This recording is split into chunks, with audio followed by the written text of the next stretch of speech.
I had never cried to a video game before, but this masterpiece did something that very few games are able to accomplish. And these were no crocodile tears, no. I was weeping for about 10 minutes straight, even when I rewatched the game at 3:30 in the morning. Now before I tell you how I got to that point, I know for a fact this story will resonate with you too. So if you don't feel like bawling your eyes out today, I completely understand if you click off. With that being said, let me ask you this. Do you often feel like time goes by too fast? Like, no matter how hard you try to stay in the moment, focusing on being present distracts you from enjoying your life. You're aware of times you should probably cherish, but trying to hold on to them gets you to lose grip. This is Before Your Eyes, a game where blinking can either enhance your experience or skip it entirely. It uses an advanced camera detection to monitor when you blink. Before Your Eyes, originally named Coda, is a game developed by a small indie company called Goodbye World Games. It started off as a student project until they realized its full potential and created a Kickstarter for it. I found this game about 3 years ago and I could never forget the impact it had on my life. I remember exactly where I was when I saw this game for the first time, but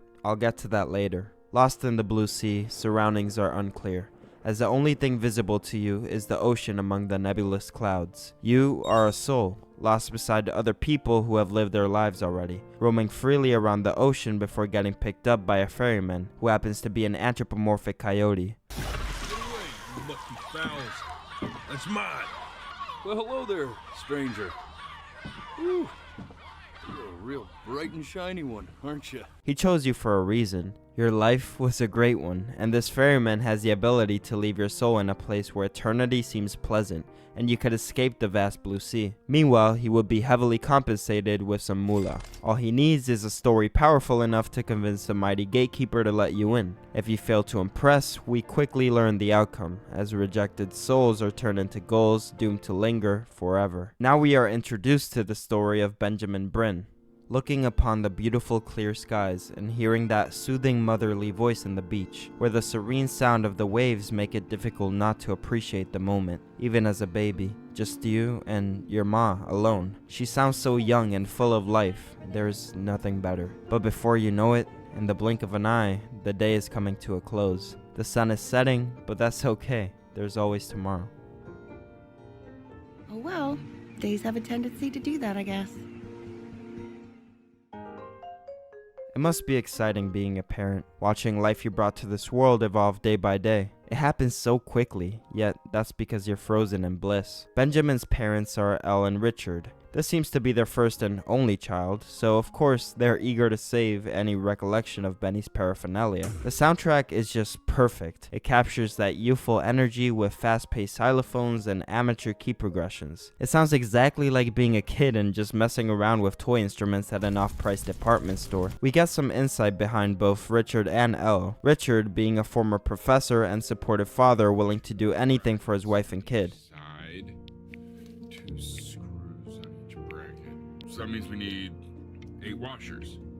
We have 9. And Elle being an aspiring composer holding down the job of an accountant in order to provide for her family. However, she seems to get excited when Benny starts showing artistic tendencies from a young age. After mimicking one of Elle's songs on piano, she pushes him to try new things such as music composition, thinking that maybe he could accomplish what she couldn't. How did you figure out how to play that? Richard, are you hearing this? What? He's playing my piece.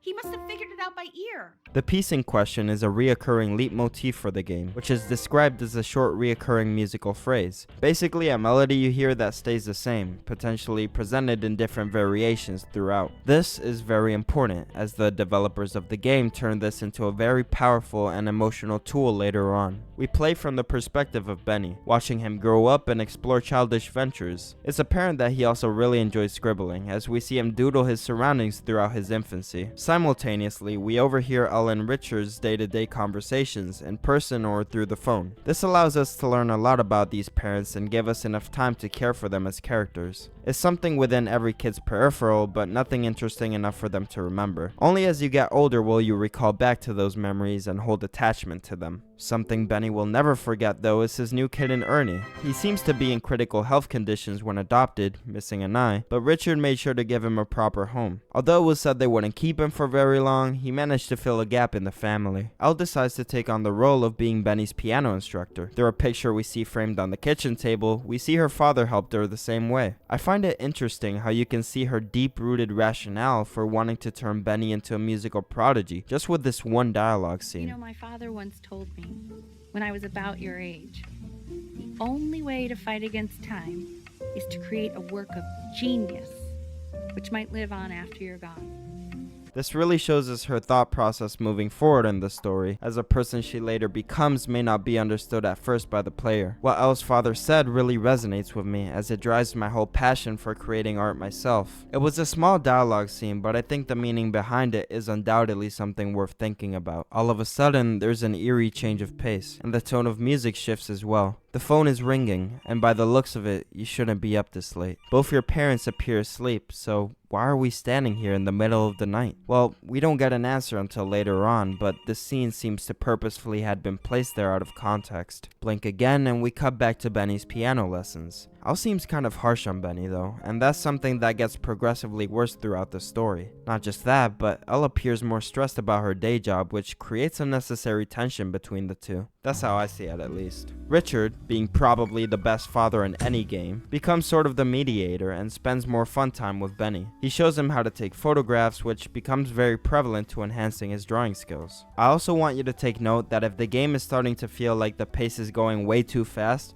well, that's kind of the whole point. Any segment could be as long or as short as you keep your eyes open for. It makes sense as to why I couldn't find many deep dive videos into this particular game, and that's likely because it can get real messy in the script writing. Anyways, we're outside taking photographs while both parents can't seem to find our cat Ernie. It's only after a couple of weeks that he comes back and now she's got kittens, so I guess Ernie must have been a girl this whole time. This is a problem for Elle, since the only reason she resisted her severe cat allergies was so Benny could have a buddy keeping him company. He is an only child after all. Trust me, I know this seems like insignificant information, but it's probably the most important part of the story, since they answer these weird dark cutaways that keep happening throughout the game. As days go by, our piano skills keep improving. It's difficult to keep note of how much older we're getting, since there's no tangible way to measure it. Nonetheless, we seem old enough to play competitively, and Elle considers signing Benny up for a prestigious music-oriented school. Speaking of which, his school life becomes more of a focus now that he's older, showing us that Benny has always been more of a right-brain thinker. If you don't know what I'm talking about, this just means he's more creative rather than logical or analytical, something I fall under myself. The developers of the game also spend a little too much time on TikTok. They implemented that find X on your exam meme that was popular back in like 2017 or something. I'm ashamed to say I used to watch lazy reaction content back then, so that's how I found out. However, what they did here was kind of cute. While taking some more pictures outside, we meet this girl named Chloe. She seems about our age and definitely acts like it, rebelling against her dad for not getting her a new video game console. That is, until she notices Benny taking some pictures and asks us to take some of her. We couldn't speak for very long though before she was forced to go back inside the house. But this was only the beginning of a lifelong relationship. The next day, there seems to be a family gathering and Benny performs publicly for the first time. He plays for Elise and renders many people speechless. We also get some insight towards his age range when Elle says this.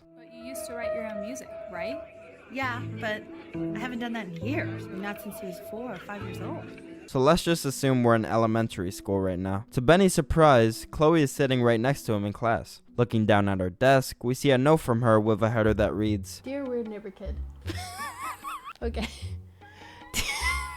I'm sorry. Dear weird neighbor kid, the letter says, we're in the same class. What a coincidence. Please keep in mind that while we're at school, we do not know each other. Do not talk to me, ever. Love, Chloe. Isn't she nice? It's not too long though before she gets called in class, and needs old Ben to toss the answer. Blink once more, and it appears to be Benny's 11th birthday party. Man, if you have a lisp like me, good luck getting through that sentence. Anyways, both Benny and Chloe seem to be getting along now. I'd go as far as to say they're practically best friends. After receiving a brand new video game console from Richard as a gift, they both spend some quality time playing it together. Something I found interesting is when Benny's dad thanks Chloe for hanging out with him. The only reason as to why this moment stood out to me was because my mom has done the very same thing to me in the past. If any parent is watching this, I hope you know that's the quickest way to sabotage your kid's social life. I don't know what I'd do without old Benny. Thank you for playing his game with him. Your dad just thanked me for hanging out with you? After Elle believes Benny is ready, she takes him over to visit this new school I spoke about earlier. A school of expectations so high, it's hard not to question your place there. She's highly encouraging going to the music school even though you haven't been able to give your opinion or anything of the sort. Ever since you were raised, she recognized your talent and turned it into a chore. Unfortunately, this is something every single one of us is forced to deal with. Maybe not verbatim, but I'm more so referring to passion becoming something you need to monetize in order to live. Hence YouTube. But enough about me. During a discussion with the school director, you're not saying anything. Your mother's not just answering for you, she's trying to live through you. An audition is set towards the end of the year, but for us, that ends up being 30 days. Remember, blinking time is very different from real time here. While getting ready, you can hear Chloe calling in the background, but your mother demands you to keep practicing. Chloe keeps calling, and you have the option to disobey your mother and answer the phone, or ignore it and keep playing the piece. I don't often talk about the butterfly effects or multiple endings in the game, since story-wise, some changes are fairly minimal. Don't get me wrong, the final story can and will be affected, but I'd call these deviations more so than a complete different ending. We're back to history class, and Chloe passes you a note inviting you to sleep together on the beach. These are kids, by the way, please don't get the wrong idea. But the note specifies one thing you must do in order to be officially invited. Draw a picture of Mr. Isaac feeling constipated. Love, weird neighbor kid. You then do as requested and secure the invite. Once you're back home, your parents are arguing in the background. They're arguing about you. Elle really wants you to go to the music school, evidently, but your dad is more concerned that you'll be switching schools right when you're starting to make friends. This is the point of any kid's life where they begin to act more rebellious and disobedient. When there's so much conflict around the people you love and trust, it's only natural to start making your own decisions. Lying in bed, Chloe as promised rings the phone. If you decide to sneak out with her, you have a really nice bonding moment where she confesses that she loves hanging out with you a lot, although hardships with her mother made it difficult for her to feel that way with anybody prior. It's one of those cases where somebody you might have overlooked as a friend actually makes you feel very special. For many, this will be a moment of true love, and for others, a connection with a lifelong friend. I think I like that you let me talk. My cousin never lets me talk. My dad does, but I can tell he's not really listening. You end up getting picked up by Elle, and although you can hear the disappointment seep through her voice, she's still determined on having you perform at the audition the day of. However, when the moment of truth arrives, you're already incredibly sleep deprived, losing coordination and giving the impression you're not qualified enough for the school. Oh, okay. I think that's enough. Finally, after some harsh rejection, Elle begins to question if her teaching methods were a little far-fetched, afraid of the idea that Benjamin Bryn might become a nobody, just like her mother. That's what she believed, at least. Suddenly and without explanation, we end up at the doctor's office. It appears that Benny is pretty sick, having to stay home from school for at least a year until he fully recovers. During that time period, Elle of course wants Benny to spend that time doing something productive. So while scouring through his old toy box, he picks up his old drawing habits right where he left them. His parents notice his reignited passion for painting and encourage him on his application to art school. He ends up getting accepted and began his first few assignments as a student. I'll just place a safe bet here and assume Benny is now over the legal age, since observing a grown naked man and putting him on a canvas was now part of his curriculum. It's not long before the professor gives Ben the Golden Award for a masterpiece. His painting was so good, in fact, that his work managed to save a spot at a museum. This was it. He had made it. Agencies were calling left and right, he would eat fine dining, and every painting he made was valued as quality art. Being offered a contract, you have the option to sign or crumple the agreement. If you decide to sign, you'll have a nice dinner with Elle, celebrating the triumph of your endeavors. Choose to crumple the contract, and instead you'll be eating alongside your professor, implying that he took you under his wing. Both discussing where to move next, your success keeps escalating further. That is, until this dreaded voicemail reaches your phone. Call, okay? I mean it. I'm just calling to inform you that I went to the doctor today, and well, I'm gonna be a little sick for a while, but really, I don't want you worrying about it at all. You're at such an important moment. You can choose to answer when told not to, or ignore the phone and keep working on your painting. If you decide to pick up the phone, Elle would simply tell you to keep working on your art. Your choice doesn't affect the game, but it does have an impact on you, the player, as one final blink would inevitably determine your mother's fate. But that's enough from me. Now, you'll hear from the person who I believe was the single thing in the world my wife was most proud of. Her magnum opus, so to speak. I think you all know who I'm talking about. Benny, you ready to come up here? Elle is now gone. Standing right in front of her casket, you're aware that times you took for granted are now irreversible. And whether most of us had been kind enough, moments like these would leave you feeling bitter and unworthy of such an amazing person, who at the time, you had no idea had your best intentions. No matter how hard you try to choose the outcome that led you towards her, it was never enough time to say goodbye. This is something we all fear will happen one day, and if it has happened to you already, I'm very, very sorry for your loss. I can't imagine anything harder than to see the people that gave you life lose it before they're even old. Richard, looking much older and skinnier now, finishes giving his eulogy. Now it's your turn to speak. Paralyzed in disbelief, not a single breath is wasted. The metronome you once believed to create structure and rhythm now represents uncertainty in your timely demise. It's been about 6 months now since you've released any new material, and your depression only worsens by day. Questioning if you even find joy in what you do anymore, and dealing with management not empathizing with your situation. Life seems pointless. Attempting to recapture fragments of your mother's lost soul in a painting, but that's all it is. More time has passed and you've now lost your job. Your dad calls you to let you know that he's selling the house, because being a single parent is different from losing a spouse. He can't take it anymore, he says. Helping Richard get rid of some clutter, you find Elle's old scrapbook, where you find inspiration to create your most beautiful painting yet. The leitmotif creeps its way back into the soundtrack, and makes this moment in the game incredibly emotional. Look.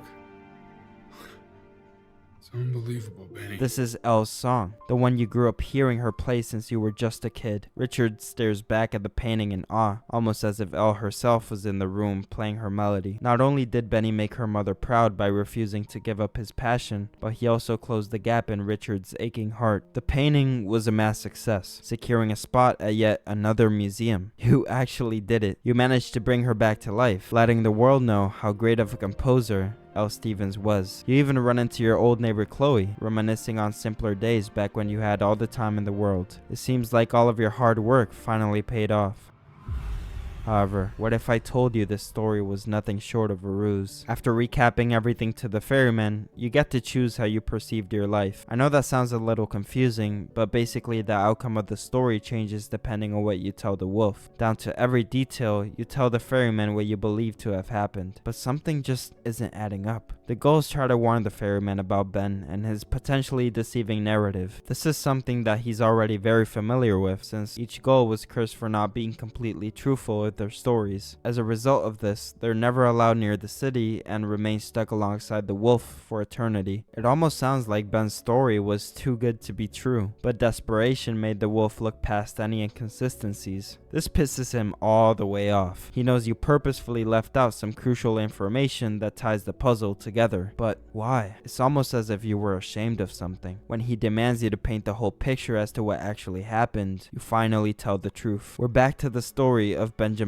Bryn, the real one. After skipping past the accurate details given, we find the missing blank. Remember those weird dark cutaways towards the beginning of the game? Well, they're not just random or arbitrary. In fact, those moments define the life of Benny and the people that surround him. When we saw that phone ring, we had no idea that it was for Elle, only for her to receive the tragic news that her father had passed away. This is why she pushed us so hard to be a successful composer, because it's something she never got to prove to her father. Around the second ominous cutscene, we're left wondering why the game shows us a glimpse of the backyard. It's all dark and difficult to make out. Once you get closer, things start to become more clear. You see your cat Ernie's kittens getting eaten by coyotes. A sight so gut-wrenching and traumatizing for Benny that it drove the course of his remaining years. For the first time, he realized time was borrowed, and so he worked to become the next musical prodigy. I can personally heavily relate to the sentiment, being so deathly afraid that no matter what you do, you might never be enough. Now be warned, this last cutscene might be the saddest one yet. After leaving the doctor's office and receiving the unfortunate news about her sickness, it seems that her condition might have been worse than we initially thought. As we're lying in bed, we overhear our parents discuss her health and how things might not be getting better after all. What's the point of any of it? If he's never gonna get any better? We know we don't mean it. I know I don't. I know. I mean, what if he heard one of us saying something like that? I'd never forgive myself. Hearing your own mother utter the words, "What's the point?" Everything slowly starts to make sense now. Why your mother pushed you so hard to become great. Why you imagined yourself to be a renowned painter. It was all because you were dying. When Elle told you to spend your time doing something productive, you actually never began painting. I mean, you couldn't even get out of bed. Ultimately, Elle gave you her old typewriter she used to write lyrics with, in hopes that maybe you could write something fruitful of your own. She tells you to write about your life story so far, and so everything you told the ferryman was put on paper. Once again, there are multiple paths depending on what you choose, but they only affect the main plot line ever so slightly. You finish writing your story, and now it's time to show your loved ones. Chloe being the first person to read it, she ends up being very supportive of you. It's actually a very full circle moment once you express to her how she makes you feel. However, your mother Elle doesn't seem to think the same. Unable to bring herself to tell Benny how she felt about the story, she sends Richard in to tell you that she loved it. But they couldn't fool you. You heard them. Go in there and tell him you loved it. I'm sorry, I just can't. This would inevitably end up breaking you. I mean, how could it not? Your own mother losing faith in you so quickly. The same one you grew up on the beach with. The same one you pictured dying is now staring at your deathbed. Benny decides to write another story. This time, it's about how he really feels. This disease eventually catches up with him. Figuratively, we see a huge red virus-like threat. In reality, Benny's parents enter the room only to find him unconscious. Benny! Benny! Ben! Oh God, can you hear me? Richard! Richard, get out! I'm going to hold your hand. You feel that? That's me. That's your mom. That's Mama. You can tell Elle was preparing for this moment, but there's no mental remedy for the loss of your own son. Benny is immediately taken to the emergency room, where he gets prescribed a bunch of medicine. Barely making it back home, his life now depends on a machine, where the press of a button can send the drug into his bloodstream. While lying in bed, if you close your eyes, you can hear Richard arguing with his boss over his inability to work. Things end up going south, and that's the last he ever heard from him. Yes, I understand you have a business to run. I said, screw you too. Counting your final minutes, you still feel like a burden, like the world might just be better off without you. Right when it seemed like things couldn't get worse, you get a call from Chloe. Hey, this isn't funny, you know? What, you're too scared to talk to me? I know you're faking. Because if you were really sick, like actually sick, you'd have told me already. I happen to actually... Your dad is sitting next to you, once again reminiscing on the past, only with one small favor to ask: to play Elle's piece one last time. Although bringing Elle back to life with a painting wasn't true, you were able to bring what matters the most. You brought her smile back just for a couple of moments. As you played her piece, she finally recognized you for everything great you truly are.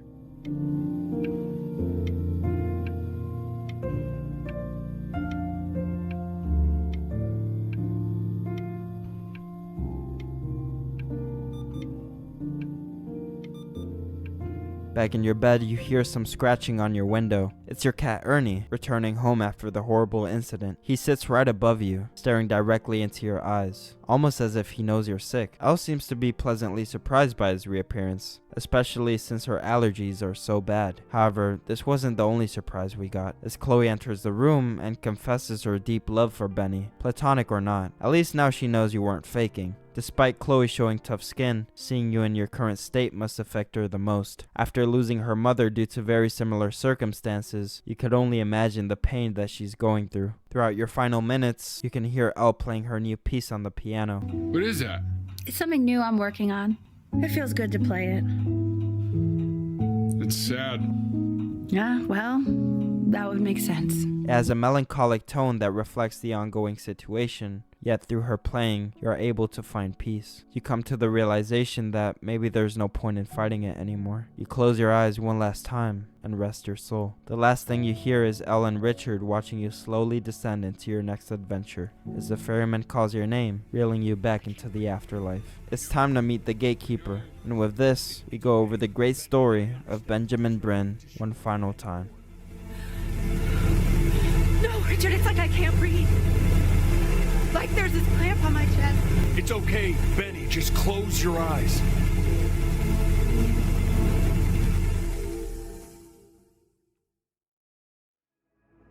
You know, I never told you how much I loved your story.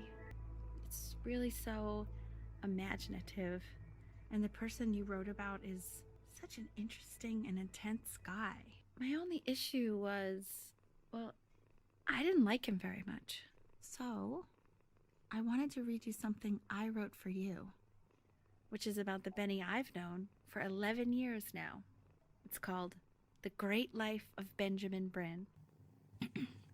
Benjamin Bryn was born into an ordinary home, to an ordinary mother and father in a small town by the sea. His mother was a composer, or at least that's what she dreamed she'd be. So, when her own dream Pan out, she began to dream for him. But then, when he was just 11 years old, he got sick and was forced to stay inside for an entire year. And in that year, he began to worry that he had lived enough. So he made up a story of the great life he thought he wanted to live, which only made him forget the great life he already had. How he had filled a new home with light and joy and promise. How he met a girl, his neighbor, who felt all alone in the world and made her feel okay again. and how, even when he was sick, he still gave his parents hope. How he reminded them of exactly who they were after they had almost forgotten. So when he knew he was going to go, he was okay. Because he'd already lived a great life, a full life. And he was everything he needed to be, just as he was. Close your eyes now, and keep them closed. She's gonna let you in. When I first watched one of my favorite YouTubers at the time play this game, I remember being at the kitchen table absolutely sobbing. Both of my parents were in the living room watching a movie, and I just couldn't help but to appreciate them even more. If anyone who took any part in the development of this game is watching, I just seriously want to say thank you. You've moved so many people with just one brilliant idea, including me. And to the viewers, I hope you were able to take something out of this too. Remember that whatever happens today could be a year from now in the blink of an eye.